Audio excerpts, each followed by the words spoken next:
Tunghayan natin ngayon, ang action thriller film na, Weekend in Taipei. Tara na't panoorin natin. Nagsimula ang pelikula sa Taipei, Taiwan, kung saan ay may isang mayamang negosyanteng nagngangalang Kwang ang katatapos lang umattend ng hearing. Pinaratangan siya sa pagbebenta ng peking carbon offset, hanggang sa ilegal na paraan ng pangingisda. Sa harap ng media ay humingi siya ng paumanhin sa pamilya niya at sa libu-libong empleyado ng kumpanya niya na naapektuhan sa issue. Nangako siya na patutunayan niya na hindi totoo ang mga paratang laban sa kanya. Nababalisa siya sa sitwasyon kaya tinawagan niya ang kanyang asawang si Joey upang pakalmahin ang sarili. Sa kasamaang palad, hindi narinig ni Joey ang tawag dahil abala siya sa me time niya sa isang showroom ng luxury sports cars. Agad na naakit si Joey nang makita ang isang pulang Ferrari. Sa sandaling iyon ay hiniling ni Joey sa ahente na subukan ang sasakyan. Hindi inaasahan ng salesman na Fast and the Furious siya sa pagmamaneho ng kotse. Sa takot ay halos atakihin sa puso ang lalaki. Nang matapos ang test drive ay nagpa siya si Joey na bilhin ang sasakyan ng cash. Pagkatapos ay dinala niya ang Ferrari sa kanilang tinitirahang kondominium nang walang pag-aalinlangan. Pagdating ni Joey sa kondo ay sinalubong siya ni Kwang na agad na tinanong kung saan siya naglamyerda maghapon at bakit hindi siya sumasagot sa mga tawag. Bukod pa rito ay pinagpaliwanag niya si Joey kung bakit bumili ng bagong Ferrari gayong mayroon na silang mga mamahaling sasakyan na bihirang gamitin. Mahinahong sinabi ni Joey na binili niya ang kotse bilang regalo para sa kaarawan ni Kwang. Tapos ay tinungo niya ang silid ng kanyang anak na si Raymond. Kumpara sa kilos niya kaharap ang asawa, naging mas malambing siya sa harapan ng anak. Sa sandaling iyon ay napansin ni Joey na nag-iimpake ng kanyang damit si Raymond. Sinabi ng anak na plano niyang umalis patungong Paris dahil hindi niya matiis ang ginagawang kalokohan ng kanyang ama, lalo na ang pagsira nito sa ecosystem ng karagatan. Pagkatapos ay ipinahayag ni Raymond ang pagkadismaya sa kanyang ama at sinabi na ayaw niyang nandoon siya sa kondo kapag inaresto si Kwang. Pinagalitan ni Joey ang anak sa pagtuligsa sa ama niya. Pinaalala niya kay Raymond na malaki ang utang na loob ng pamilya nila kay Kwang. Lumalabas na si Kwang ay hindi tunay na ama ni Raymond. Ayon sa kwento ni Joey sa anak, ang ama niya ay isang pastry chef na namatay sa isang car accident. Samantala sa Minneapolis, USA, isang lalaki ang sugatan ang napalibutan ng mga pulis sa labas ng isang Chinese restaurant. Layo ng mga pulis na arestuhin siya. Ilang sandali lang, isang babaeng pulis na nagngangalang Charlotte, na siyang nakatataas ni John, ang dumating at iniutos sa mga pulis na palayain siya. Ang lalaking nakilala bilang John ay natuklasang nagtatrabaho kasama si Charlotte bilang mga agent ng US Drug Enforcement Administration o DEA. Galit na galit si Charlotte at naiinis sa asal ni John. Sa halip na malutas ang problema, tila gumagawa pa siya ng bagong problema. Sa wakas ay inamin ni John na nabisto sila bilang undercover. Lumalabas na aksidenteng nahulog ni Santiago ang kanyang police badge na naglantad ng kanilang pagkakakilanlan sa mga kriminal. Dahil dito, nagkaroon ng matinding labanan sa pagitan ni John at mga miyembro ng gang. Sa kabutihang palad, bihasa si John sa martial arts at nagawang talunin ang mga kriminal isa-isa. Napag-alaman na ang mga taong nakaengkwentro nila ay nagtatrabaho sa Kwang Enterprises. Kahit pa tinakot ni John ang isa sa mga tauhan ni Kwang para ipagtapat ang mga krimen ng amo, nanatiling tahimik ang lalaki at tumangging magbigay ng anumang impormasyon hanggang sa patayin ito ng sariling kasamahan bago tumakas. Hindi man nakakuha ng direktang impormasyon, may natuklasan si John na ebidensya na magdidiin kay Kwang. Ito ay ang ilegal na substance na nakalagay sa lata ng sardinas. Ang natuklasan niya ang nagbigay ng pag-asa sa mga pulis na magpapatibay sa kanilang mga hinala tungkol sa mga ilegal na gawain ni Kwang. Mabilis na inihayag ng mga pulis ang natuklasan sa publiko at sa media. Sa kasamaang palad, kahit na may ebidensya ng kontrabando, hindi pa rin nila pwedeng arestuhin si Kwang. Dahil wala itong record ng anumang ilegal na transaksyon, at ang makapangyarihang impluwensya ni Kwang ay ang nagbibigay sa kanya ng proteksyon upang matakasan ang batas. Determinado si John na makahanap ng mas matibay na ebidensya kaya humingi siya ng pahintulot sa nakatataas na mag-travel siya sa Taipei at magsiyasat ng mas malalim sa mga operasyon ni Kwang. Gayunpaman, tahasang tinanggihan ni Charlotte ang kanyang kahilingan, dahil nag-aalala ito sa kanyang kaligtasan. Sa halip ay sapilitang pinagbakasyon ni Charlotte si John ng isang linggo. Samantala, Sa condominium ni Kwang, pumasok si Raymond sa kanyang opisina. Na-curious siya sa isang rhinoceros na figure na nakita sa mesa. Nang hawakan niya ito ay biglang lumitaw si Kwang. Tinanong siya ng stepfather niya kung ano ang kailangan niya. Malamig na sumagot si Raymond na naghahanap lamang siya ng pantasa para sa kanyang mga drawing. Sa kabila ng pagsisikap ni Kwang na mapalapit kay Raymond ay nananatiling dumidistansya ito sa kanya. Ipinakita ni Raymond na wala siyang interes sa anumang ialok sa kanya ng kanyang stepfather. Kasabay nito, dumating si John sa airport na nakasuot ng Hawaiian-style na polo, ngunit sa Taipei ang tungo niya. Sa kabila ng kanyang kakaibang hitsura, nag-book si John ng plane ticket sa ilalim ng pekeng pangalan na George Washington. Pagdating sa Taipei Airport, sinalubong siya ng kanyang mga kaibigan na sina Simon at Freddie, at dinala siya sa isang hotel. Sa kabila ng plano niyang isang linggong pagbisita lamang, 3 malalaking malita ang bitbit niya. Ang laman ng mga malita ay hindi mga damit pang swimming sa beach, kundi isang arsenal ng mga baril at pistol. Ang tunay na layunin ni John sa Taipei ay hindi upang mag-relax, kundi upang hanapin ang ledger ni Kwang. Balik sa kondo ni Kwang, ipinatawag niya ang asawa sa kanyang opisina. Nabigla si Joey nang makita ang anak na sinasaktan ng mga tauhan ni Kwang. Agad niyang inawat ang tauhan na binitbit lang siya. Ibinunyag ni Kwang na nagtaksil ang stepson niya dahil kinuha nito ang ledger at ibinigay sa otoridad. Upang maprotektahan ang anak, sinubukan ni Joey na kumbinsihin si Raymond na ibunyag ang kinaroroonan ng ledger upang di na siya masaktan. Pag-ulong na sinabi ni Raymond na naibigay na niya ang ledger sa isang agent na nagngangalang John Lawler. Nagulat si Joey na para bang kilala niya ito. Pagkatapos ay hiniling ng anak sa ina na bigyan siya ng 5 minuto. Kahit hindi ganap na nauunawaan ang intensyon ni Raymond, nagtiwala si Joey sa kanya at naniwala na tama ang ginagawa niya. Sinimulan ni Joey na harapin si Kwang upang lumipas ang oras gamit ang bawat posibleng taktika. Sa kasamaang palad, habang lumilipas ang minuto ay lalong nag-aalburuto si Kwang. Pinilit niya si Raymond na ibunyag ang kinaroroonan ng ledger. Ayaw niyang masaktan ang kanyang ina, kaya't sa wakas ay ipinagtapat ni Raymond na ibinigay niya ang ledger sa isang kaibigan na nasa Marriott Hotel sa room 2018. Agad na inutusan ni Kwang ang kanyang mga tauhan na kunin ito. Napuno na ang salop ni Kwang kaya binalak niyang patayin na ang tinuring niyang anak sa matagal na panahon. Sa kagustuhan na mailigtas ang anak ay nakaigkas si Joey at napatay ang tauhan ni Kwang. Pagkatapos ay sinabihan ng asawa na pakawalan na sila. Sa di inaasahan ay natanggal ang pagkakatali kay Raymond kaya nagawa niyang mapukpok sa ulo si Kwang na kailanman ay hindi niya tinanggap bilang ama. Sa hotel, natanggap ni John ang pinadalang ledger ni Raymond. Kumuha si John ng kopya nito gamit ang kanyang cellphone. Balik sa mag-ina, agad silang umalis at tinungo ang hotel upang magbigay babala sa taong pinagbigyan ng ledger. Samantala, dumating ang mga tauhan ni Kwang sa hotel. Gayunpaman, nang bumukas ang pintuan ng room 2018, hindi si John ang kanilang nakita kundi isang babaeng may kakaibang itsura. Napagtanto nilang naloko sila ni Raymond, kaya't galit na galit si Kwang at ang kanyang mga tauhan. Maya-maya pa'y dumating sina Joey at Raymond sa hotel at dumiretso sa silid ni John. Nakita ni John si Joey at tila nagulat na parabang nakita niya ang isang tao mula sa kanyang nakaraan.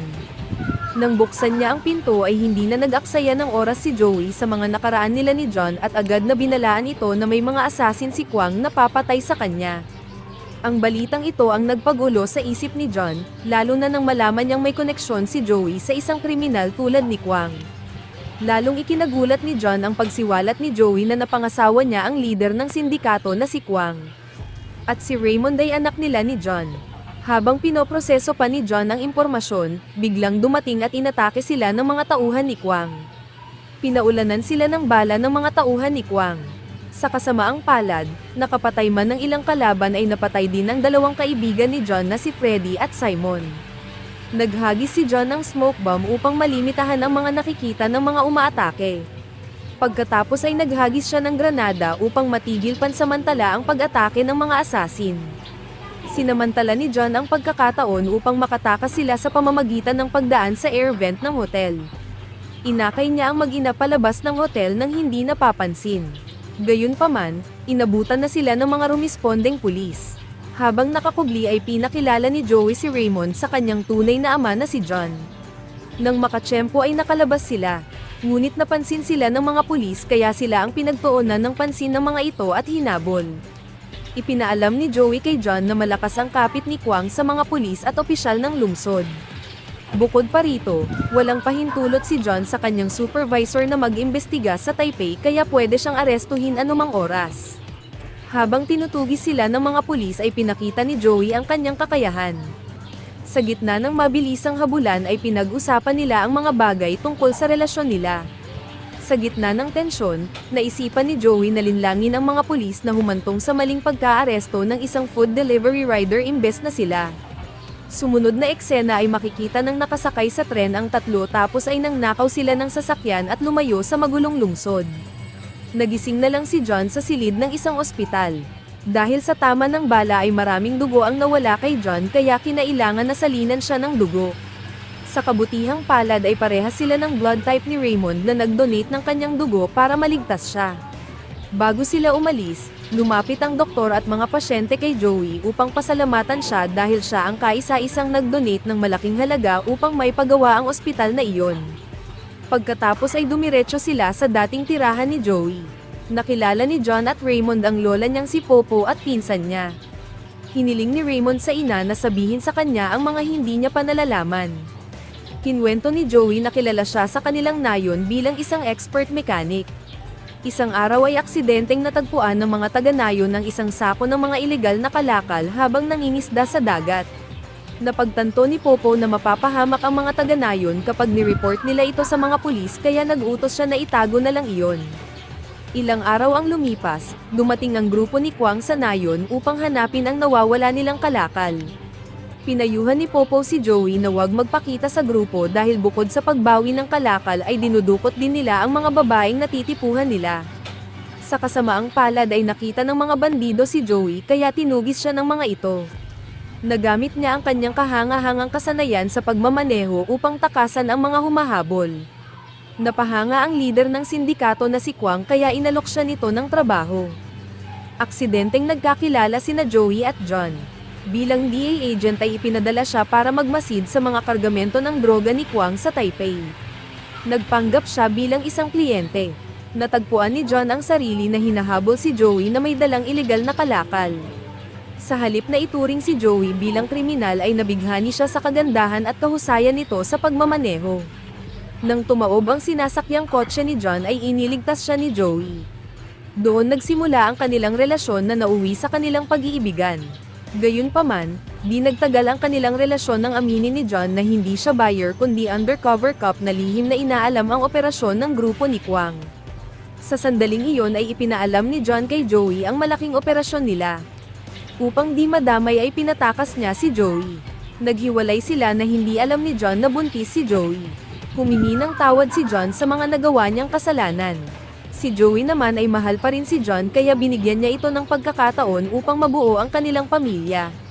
Samantala, ni-review ni Kwang ang CCTV footage kung saan ay nakita niya si John kasama si Joey at Raymond. Lalong napuno ang galit niya nang makita ang lumang picture ng dalawa. Determinado siyang bawiin si Joey sa anumang paraan. Kinabukasan ay inimbestigahan siya ng mga pulis dahil sangkot ang kanyang mga tauhan sa nangyaring bar-ilan sa hotel. Itinanggi ni Kwang ang mga paratang dahil out na ang mga empleyado niya bago nangyari ang krimen. Upang ilihis ang hinala ng pulisya, iginiit ni Kwang na dapat nilang ituon ang paghuli kay John, na inaakusahan niyang pumatay sa kanyang mga empleyado at nangidnap sa kanyang asawa. Pagkatapos ay inutusan niya ang kanyang mga tauhan na hanapin si Joey sa fishing village na dating tirahan niya. Balik sa fishing village, tinanong ni John si Raymond kung may nalalaman siyang record ng operasyon ni Kwang bukod sa ledger. Nabanggit niya na minsang napansin niya ang isang di pangkaraniwang figurin na rhino sa opisina ni Kwang. Naisip ni John na ang figurin ay isang hard drive na naglalaman ng lahat ng ilegal na aktibidad ni Kwang. Nagboluntaryo si Raymond na kunin ito ngunit mariin na tinutulan ni na Joey at John ang kanyang ideya. Kinaumagahan ay matagumpay na natunton ng mga tauhan ni Kwang ang nayo ni Joey. Nang ibabalita na nila kay Kwang ang kinaroroonan ni Joey ay biglang lumitaw si John at inutusan itong manahimik. Pagkatapos ay mabilis na umuwi si John upang ilayo sina Joey at Raymond, ngunit nalaman niyang nauna nang umalis si Raymond upang kunin ang flash drive sa kondo ni Kwang. Sa kondo ni Kwang ay nahuli si Raymond na kinuha ang flash drive mula sa Rhino. Pinigilan siya ni Kwang at tinawagan ng ina niya upang ipaalam na bihag niya siya. Upang matiyak ang kaligtasan ni Raymond, pumayag si John na ipagpalit ang kanyang sarili bilang bihag. Bagaman nag-aalinlangan si Joey, tiniyak ni John na magiging maayos ang lahat. Sa lugar ng kanilang tagpuan, sa wakas ay nagharap sina John at Kwang sa unang pagkakataon. Gayunpaman, nilabag ni Kwang ang kanilang kasunduan at sapilitang kinuha si Joey habang iniwan si John. Inutusan niya ang mga tauhan na patayin si John. Gayunpaman, mabilis na tinalo ni John ang mga tauhan ni Kwang. Tapos ay hinabol niya ang sinasakyan ni Kwang, Joey at ng kanilang anak. Samantala, habang nagmamaneho, malinaw na nadismaya si Kwang kay Joey dahil sa pag-alis niya. Ang nais niya lamang ay bumuo ng isang pamilya kasama si Joey at Raymond. Determinado si John na pigilan si Kwang kaya hinabol niya ang sasakyan ng buong lakas. Di nagtagal ay naabutan niya ang kotse at nagawang sipain si Kwang palabas. Sinubukang tumakas ni Kwang ngunit patuloy siyang tinugis ni John hanggang sa magpang-abot sila sa loob ng isang sinehan.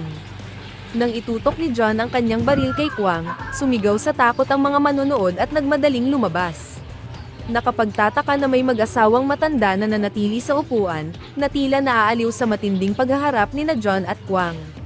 Naglaban sina John at Kwang sa isang malupit na mano-manong labanan.